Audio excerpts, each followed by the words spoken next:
wa ni'man nasir. Hasbunallah wa ni'mal wakil, ni'mal maula wa ni'man nasir.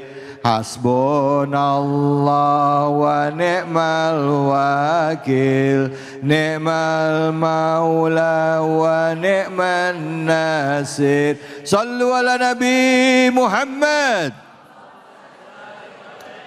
Baik, kita akan lanjutkan kajian kita masih mengenai doa, ya. Bagaimana Islam mengajarkan adab berdoa, ya, dan bagaimana juga kita menyikapi doa yang belum dikabulkan oleh Allah Subhanahu wa taala. Nah, untuk itu langsung kajiannya akan dilanjutkan oleh Ustadz kita Al-Mukarram Ustadz Alfian Hidayat. Silakan Ustadz, fadhol.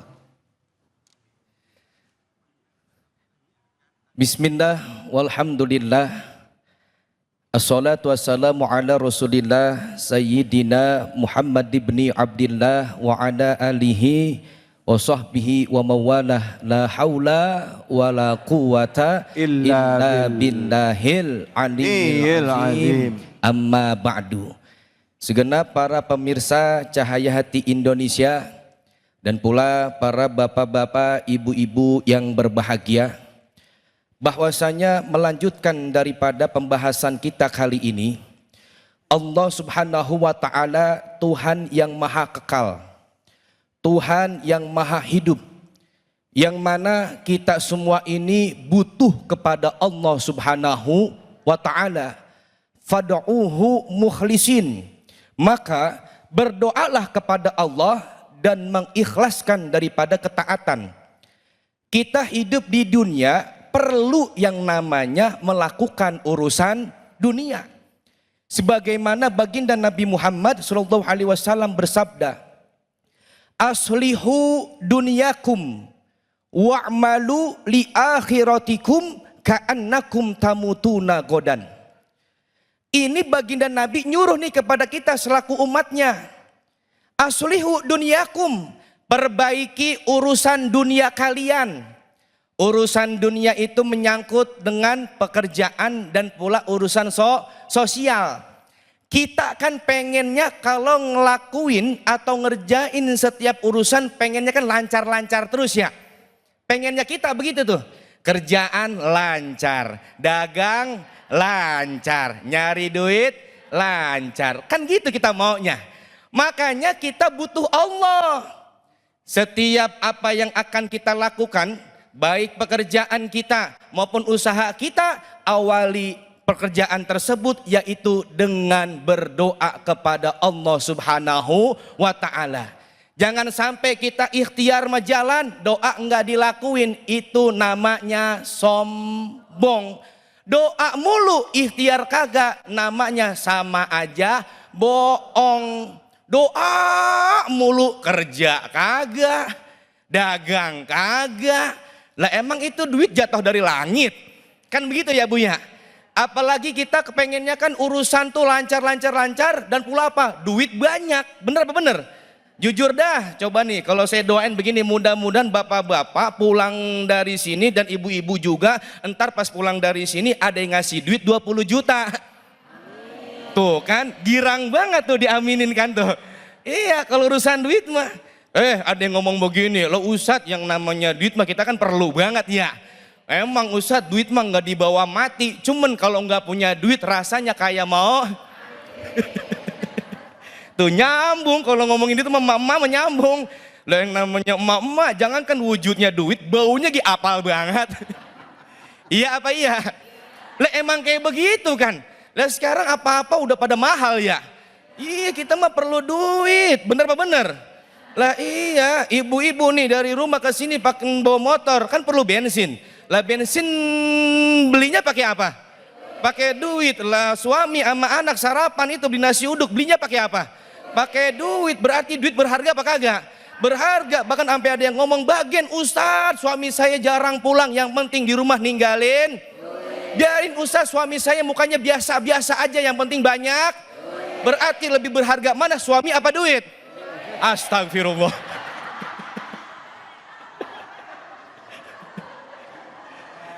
Kita nggak ada harga dan dirinya pisan Bang David.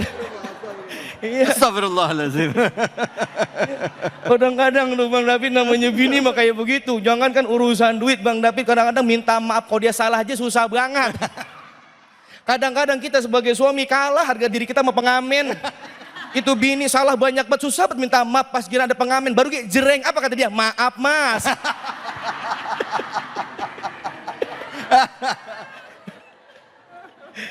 Lah orang baru dikenal sama dia enak banget, maaf mas. Nah, salah sama laki banyak, susah banget minta maaf. Ya Allah, bener apa bener Bu? Benar. Emang kayak gitu Bu? Iya.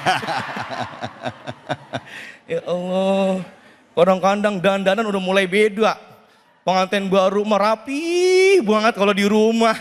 Iya lah, kemari-kemarihin dandanan udah mulai berubah. Asal keluar pergi arisan kondangan jalan-jalan pakai baju paling cakep. Di rumah pakai dasar pada sobek.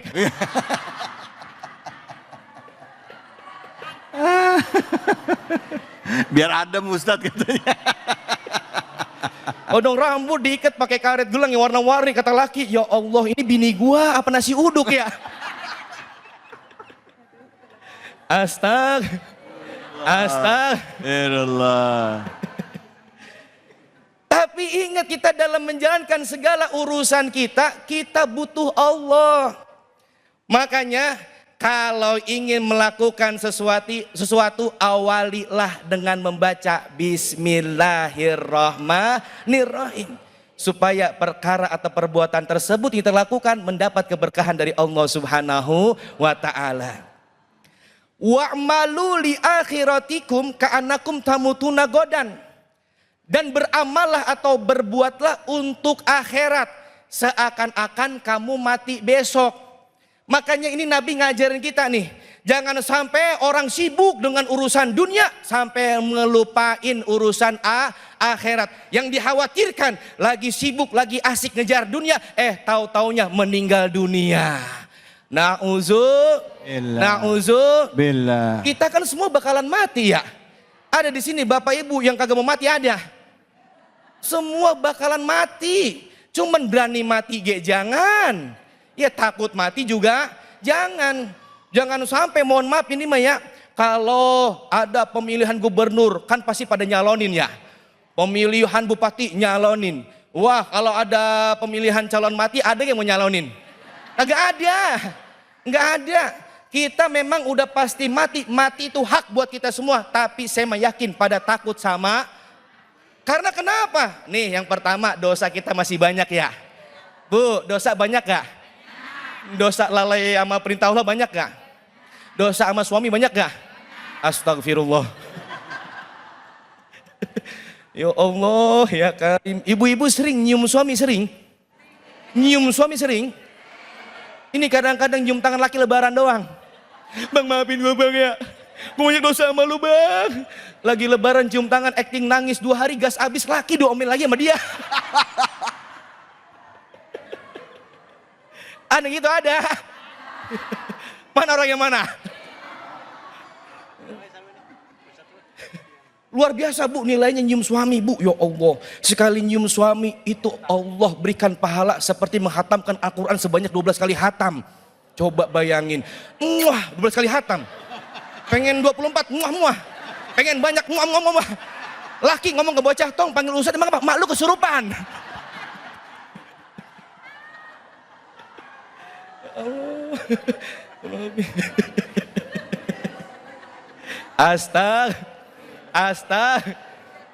Beramallah untuk akhirat.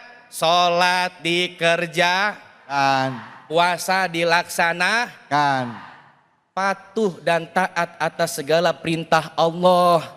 Apalagi seorang istri kalau pengen masuk ke dalam sorga dari pintu yang mana aja dia mau, nih syaratnya 4. Yang pertama melaksanakan sholat 5 waktu, yang kedua berpuasa di bulan Ramadan, yang ketiga menjaga kehormatan, yang keempat yaitu patuh dan taat terhadap suami. Dan pula mohon maaf para suami juga nih bapak-bapak, jangan cuma pengen dimengerti tapi tidak pernah mengerti perasaan para istri. Bener apa bener? Ini kadang-kadang pengen terlihat istrinya cantik tapi lupa dimodalin. Iya apa iya?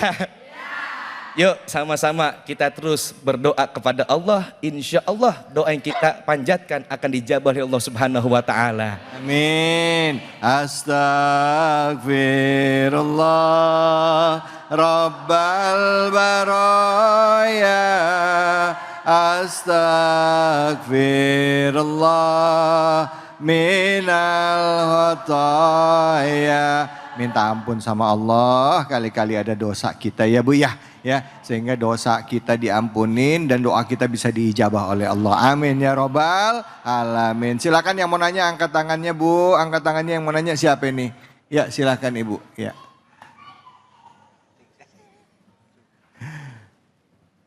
Nama pertanyaannya apa? Silakan Ibu. Assalamualaikum warahmatullahi wabarakatuh. Waalaikumsalam warahmatullahi wabarakatuh. Perkenalkan, nama saya Ibu Eti dari Majlis Taklim Baitur Rahim, Sektor 5 Blok E. Oh ya, Bu Eti ya? Iya. Sehat Bu Eti? Alhamdulillah. Alhamdulillah. Mau nanya apa? Mau nanya Pak Ustadz. Ya, nanya apa? Kadang rezeki keluarga saya nggak banyak, tetapi kebutuhan banyak banget Pak Ustadz. Sama itu mah. Apalagi kemauan. lanjut Bu, lanjut. Bagaimana minta pertolongan Allah supaya rezeki cukup dan bisa maksudnya untuk keluarga gitu. Terima kasih. Wassalamualaikum warahmatullahi wabarakatuh. Waalaikumsalam warahmatullahi wabarakatuh. Bu Eti. Ya. Bu. Ya. Saya suruh nanya bukan curhat. Malah curhat. Sama lagi mas saya juga sama pertanyaannya Ustadz. Gimana itu Ustadz? Kalau saya nanya begitu siapa yang jawab ini? Sama-sama banyak kebutuhan. Allahu Akbar. Silakan Ustadz. Ibu Eti sehat Ibu? Alhamdulillah sehat Pak Ustadz. Badan sehat ya? Alhamdulillah. Kantongnya sehat kantongnya? Enggak Pak Ustadz.